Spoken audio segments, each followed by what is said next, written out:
아모스 3장 9절에서 4장 3절까지 말씀입니다. 어제부터 우리가 보고 있는 아모스 3장은 앞선 아모스 2장에 이어서 북이스라엘에 대한 심판의 예언이 기록되어 있습니다. 오늘 본문은 이스라엘의 심판을 받을 수밖에 없는 이유, 그리고 그 결과에 대해서 중점적으로 설명을 하고 있는데요. 먼저 9절에서 15절을 보시면 심판의 이유와 결과에 대해서 말씀을 합니다. 이스라엘이 심판받을 수밖에 없는 그 이유. 그래서 먼저 이스라엘의 죄악상, 특히 왕과 위정자 등 권력과 재력을 가진 자들에 대한 죄악상을 언급을 하고 있죠.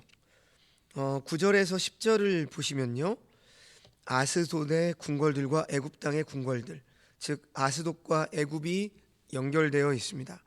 아스돗은 블레셋을 대표하는 도시였는데요, 이미 1장에서 심판을 받게 될 곳으로 언급이 될 정도로 죄악이 만연한 곳이었습니다. 이스라엘 백성에게 고통을 주었던 애굽 역시 만만치 않은 곳이었습니다. 그런데 왜 이 죄 많은 이방 나라의 사람들을 지금 증인으로 불러 모으신다, 이렇게 말씀을 하고 있죠. 무엇 때문에 왜 이방 나라 사람들을 지금 사마리아 산들에 모여서 이렇게 하게 하시는가? 바로 하나님이 택한 민족 이스라엘의 죄악을 입증하기 위해서이죠. 죄악이 가득한 이방 민족이 보기에도 지금 너희 이스라엘의 죄, 특히 권력과 부를 가진 그런 너희 지도자들, 이런 지배층이 얼마나 부패하고 타락했는지를 단적으로 보여주고 있는 것이죠. 이 이스라엘의 죄가 얼마나 극심한지 본문 10절을 보시면 자기 궁궐에서 포악과 겁탈을 쌓는 자들이 바른 일을 행할 줄 모르느니라, 이렇게 말하죠. 그러니까 9절부터 큰 요란함과 학대함, 포악, 겁탈, 이러한 단어들을 사용하고 있죠. 충분히 그들의 죄가 얼마나 극심했는지 우리가 추측을 할 수 있게 됩니다. 요란함은 혼란, 무질서죠. 권력과 부가 곧 법이고 질서가 되어버렸다는 말입니다. 그래서 권력과 부를 가진 자가 그렇지 못한 자들을 억압하고 폭력과 강탈을 일삼았다는 말이죠. 그들이 쌓은 권력과 부는 많은 약한 사람들의 울부짖는 눈물과 탄식, 고통, 심지어 그들의 목숨까지도 뺏는 일을 자행했습니다. 이들은 10절 말씀처럼 바른 일을 행할 줄 모르는 자들이었습니다. 그런데 바른 일이 무엇인지 몰라서 행하지 않은 것이 아니고요, 알면서도 하지 않았다, 이것이 더 큰 문제죠. 자기 속에 있는 탐욕이 자기를 주장하도록 내버려 두었다라는 것이죠. 성도 여러분, 신앙은 내 속에 있는 탐심과 정욕에 맞서 싸우는 것입니다. 싸우지 않으면 무너지게 되어 있죠. 주님의 말씀을 굳건히 붙들고 그 말씀으로 우리 안에 탐심과 정욕에 늘 맞서 나갈 때 주님 안에서 바른 질서가 우리들 안에서 세워지게 되는 것이고, 그 질서 아래 욕심을 절제해가는 힘이 주어지게 되는 것입니다. 그래서 우리가 매일매일 말씀을 묵상하는 이유도 바로 이런 이유죠. 우리 안에 있는 이 탐심, 정욕을 말씀으로 제어시키는 거죠. 그리고 하나님의 말씀에 순종하는 거죠. 그래서 여러분, 매일매일 우리는 다짐하며 살아가야 되는 존재들입니다. 우리는 그렇게 한 번 다짐했다고 해서 그 다짐을 계속 이어갈 수 있는 그러한 힘이 우리에게는 없어요.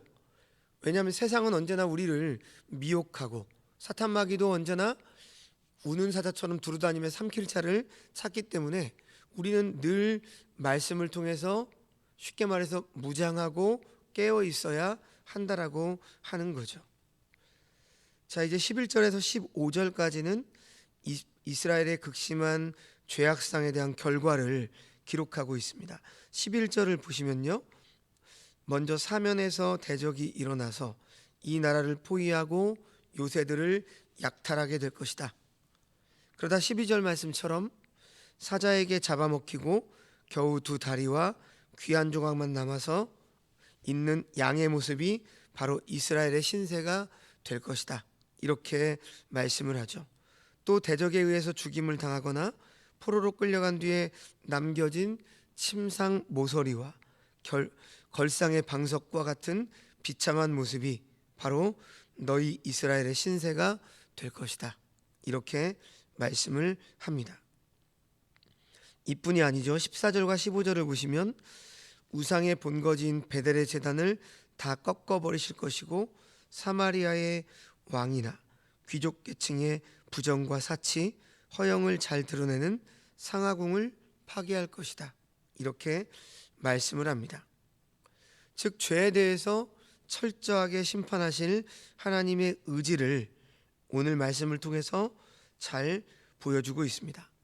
하지만 그럼에도 지금 이 심판의 이유와 결과를 말씀하고 있는 것이 단지 이스라엘을 멸망시키려고 하는 그러한 것이 하나님의 본 뜻은 아니었습니다. 이 심판에는 이 백성을 살리기 위한 하나님의 애절한 마음이 담겨 있는 것이죠.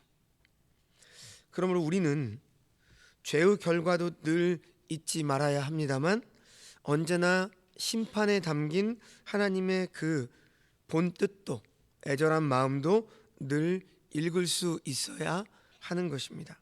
그럴 때 죄와 맞서 잘 싸워가고 겸손히 하나님의 뜻을 구하며 우리가 살아갈 수 있는 것이죠. 자, 계속해서 4장 1절에서 3절까지 5절까지 원래 말씀인데 북이스라엘 지배층의 사회적인 타락, 이 악행 그리고 그들의 죄악된 행동에 대해서 지적을 하고 있습니다. 자, 1절 말씀을 보시면요. 사마리아의 산에 있는 바산의 암소들아 이 말을 들으라. 너희는 힘없는 자를 학대하며 가난한 자를 압제하며 가장에게 이르기를 술을 가져다가 우리로 마시게 하라. 이렇게 말씀을 하고 있는데요. 1절을 히브리어 성경으로 보면 이 말을 들으라. 이 말로 시작을 하고 있습니다. 그러니까 지금 전하는 내용을 너희는 심각하게 들어라. 이렇게 말씀을 하고 있죠. 이렇게 말씀하시는 것은 이 말씀을 들어야 될 사람이 지금 듣지 않고 있기 때문이겠죠. 그런데 이 말씀을 들어야 하는 사람들이 누구라고 말하고 있어요? 바산의 암소들아. 이렇게 말하고 있어요. 바산은 요단강 동편 최북단에 위치한 지역인데요.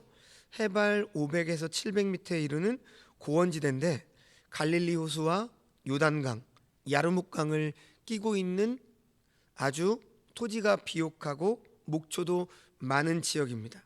그래서 유명한 목장의 대명사와도 같았습니다. 이 바산이라고 하는 지역이요. 당시에는 지금처럼 기계화된 농기구가 없었기 때문에 소를 통해서 농사를 지었고 물건을 운반하는 것도 소들이 감당을 했죠. 그런데 지금 이 바산의 소들은 일을 시키기 위해서 기른 것이 아닙니다. 고기를 얻기 위해서 길렀기 때문에 소들이 어땠을까요? 아주 살지고 기름기가 흘렀죠. 특히 암소는 최상의 상품이었습니다. 그래서 지금 이 바산의 암소들, 이 암소들은 누구를 비유하고 있냐면 지금 북이스라엘에 힘 있는 사람들, 특히 지배층의 여인들을 뜻하고 있습니다. 이 여인들은 힘없는 사람들을 학대했습니다. 그리고 그 남편의 권세를 이용해서 힘없는 자, 즉 가난하고 궁핍한 자들을 압제하고 학대했던 것이죠. 뿐만 아니라 이 여인들은 향락에 빠져 있었습니다. 지금 본문에서 바산의 암소들이 자기 가장, 즉 남편에게 술을 달라 이렇게 조르고 있습니다. 암소와 가장, 즉 남편은 아내와 남편으로 볼 수 있겠죠. 그러니까 부부가 각종 파티를 즐기며 술이 주는 쾌락에 빠져 있었다라고 하는 거죠. 그 지배층이면 잘 지도하지 못하고 술에 빠져서 향락에 즐기며 그리고 그 자기들이 잘 다스려야 되고 보듬어야 될 사람들을 핍박하고 고열을 뽑고 이러한 일들을 했다라고 하는 겁니다. 이처럼 이스라엘의 부유한 여인들은 주위에 가난하고 궁핍한 이웃들의 고통은 아랑곳하지 않고 오히려 그들의 재산을 불의한 방법으로 빼앗고 이기주의와 향락에 빠져 살았습니다.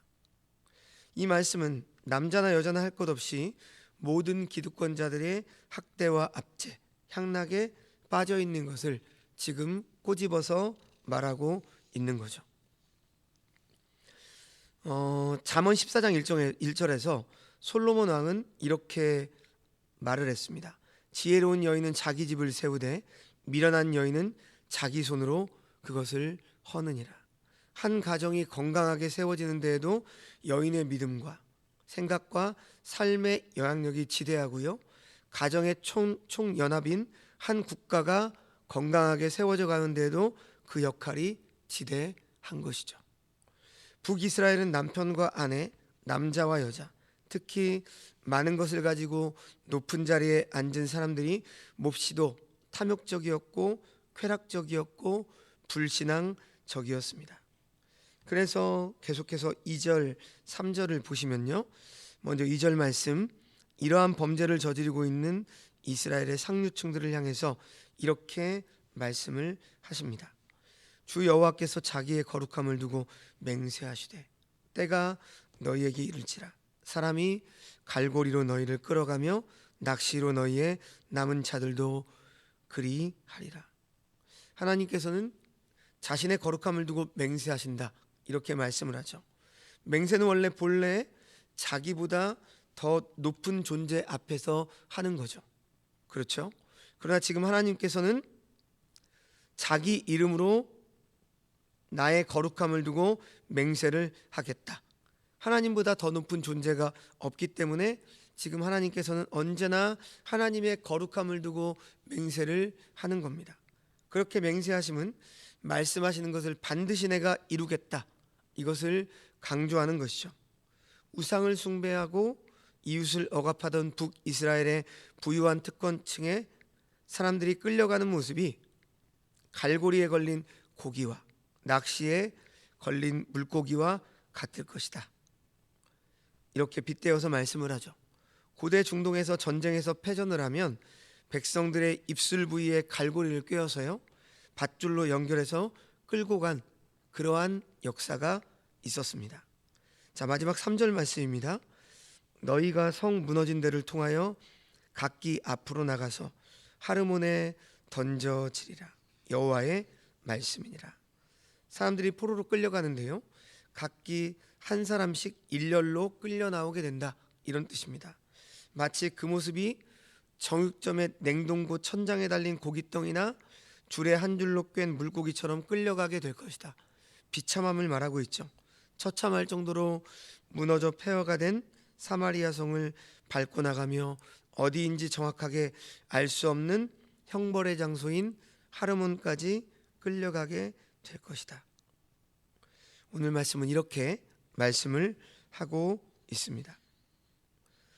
성도 여러분, 하나님께서는 아모스를 통해서 정의와 공의를 잃어버린 이스라엘의 모습을 지금 꼬집고 질책하고 계십니다.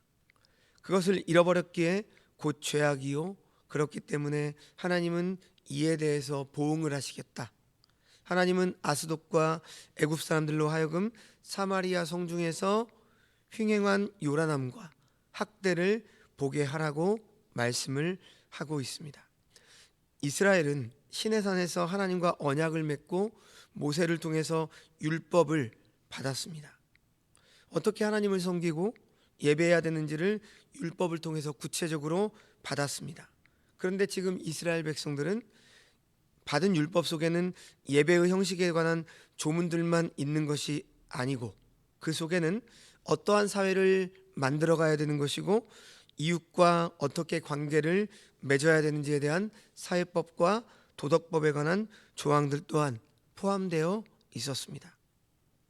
자, 이 사실은 무엇을 의미하는 것이죠? 정의와 공의의 하나님을 예배한다는 것은 곧 우리의 삶 속에 이 정의와 공의를 행하는 삶을 살아야 한다는 것을 의미하는 것입니다.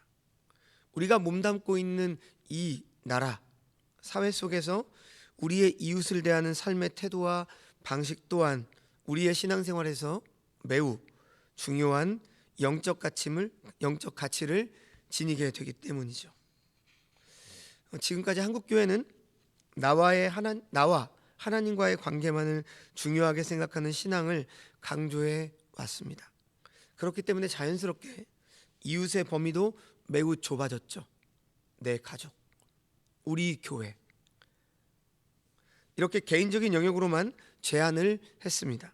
그 결과 한국교회는 정의와 공의를 잃어가는 사회를 향하여, 그리고 그 속에서 억울한 일을 당하고 있는, 고통을 당하고 있는 이웃들에 대해서 점점 할 말을 잃어가고 있는 것이죠. 오늘 이 아모스의 외침 앞에서 우리의 교회들은 화려함과 풍요는 지금 얻었을지는 모르겠지만 정작 중요한 정의와 공의는 잃어버렸습니다. 그래서 포악과 겁탈을 용납하고 있지는 않은지 우리 스스로를 깊이 생각해 봐야 할 것입니다.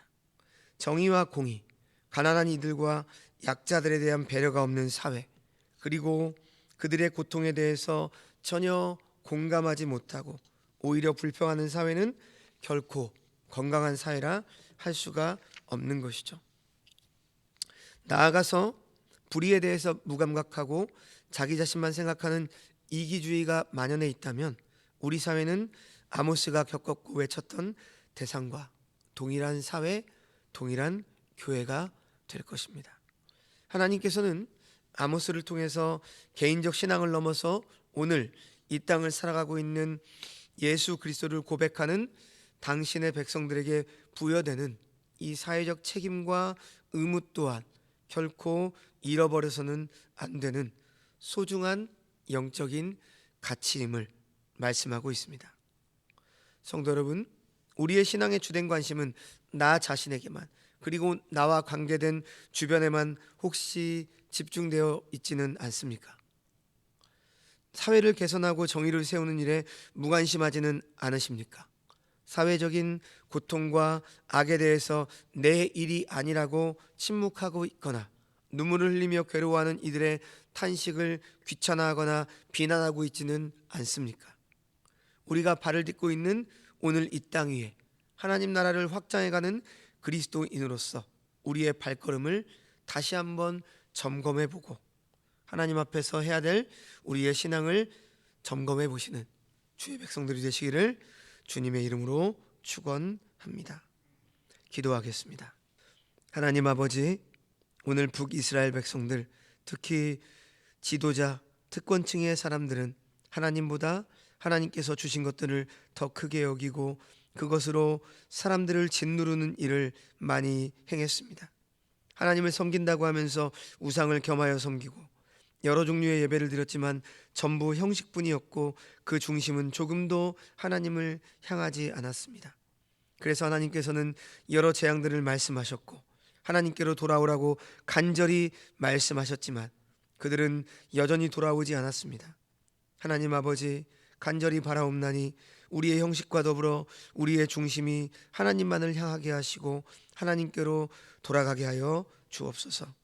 하나님 나라의 백성이요 성도로서 하나님의 정의와 공의를 실현하는 삶이 회복되게 하여 주옵소서. 이웃을 사랑하고 특히 피해를 당하기 쉬운 약한 이들을 배려하고 그들의 아픔에 깊이 공감할 수 있게 하는 참된 정의와 공의를 우리의 언행과 태도 속에서 회복시켜 주시옵소서. 우리의 주변에 일어나는 학대와 포악과 겁탈에 침묵하지 않도록 용기를 주옵시고 부요와 풍요만을 쫓아가는 죄악된 걸음에서 날마다 돌이키는 우리가 되게 하여 주시옵소서. 모든 말씀 예수님의 이름으로 기도합니다. 아멘.